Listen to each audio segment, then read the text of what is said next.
Halo gengs, kali ini kita bahas Hokage pertama yang bikin penasaran terus, Bung Karno.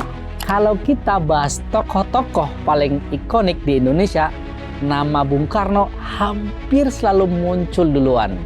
Dan serunya, makin kita baca nih tentang beliau, makin muncul rasa penasaran. Kok bisa ya ada orang semagnetik seperti beliau? Bung Karno itu bukan cuma presiden pertama, tapi juga semacam kreatif direkturnya Indonesia saat baru lahir. Beliau yang merangkai ide, visi, dan vibe awal negara ini. Dan kalau kita lihat cara beliau bergerak, kayaknya beliau ini tipe pemimpin yang passionnya gede banget, sampai-sampai energinya nular ke orang lain. Pertama, Bung Karno itu master of communication. Cara beliau bicara itu bikin orang-orang dari berbagai latar belakang merasa terhubung. Pidatonya penuh emosi, penuh imajinasi, dan penuh keyakinan. Bukan menggurui, tapi lebih banyak kayak ngajak orang untuk sama-sama percaya bahwa Indonesia itu bisa menjadi sesuatu yang sangat besar. Kalau Gen Z bilang karisma level maksimum, mungkin itu pas banget buat Bung Karno.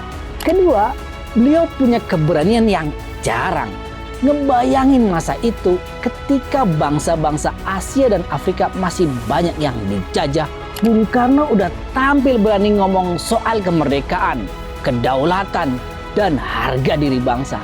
Tapi menariknya, keberaniannya bukan tipe yang nekat, melainkan lahir dari pemikiran panjang dan rasa cinta pada tanah air. Kadang kita baca kisah beliau dan mikir, wow, gimana ya rasanya hidup di masa seperti itu dan mendengar pidato beliau langsung? Kayaknya luar biasa banget deh, keren lah. Yang ketiga, Bung Karno itu visioner. Beliau suka membayangkan Indonesia masa depan, bangunan, identitas, peran global, semuanya. Dari Monas sampai konsep Trisakti, semuanya nunjukin satu hal. Beliau pengen Indonesia berdiri tegak, punya karakter, dan gak minder di hadapan bangsa-bangsa lain di dunia. Serunya, visi-visi itu bikin kita ingin belajar lebih dalam.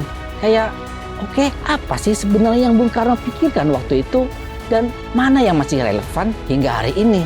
Keempat, Bung Karno itu manusia yang penuh dengan warna. Beliau bisa sangat serius soal politik, tapi juga punya sisi seni yang sangat kuat.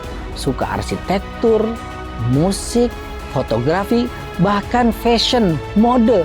Banyak foto beliau yang kelihatannya stylish tanpa usaha berlebihan. Ada sesuatu yang natural dalam kepribadian beliau yang bikin kita mikir, kayaknya ini orang memang lahir untuk jadi pemimpin. Luar biasa memang beliau.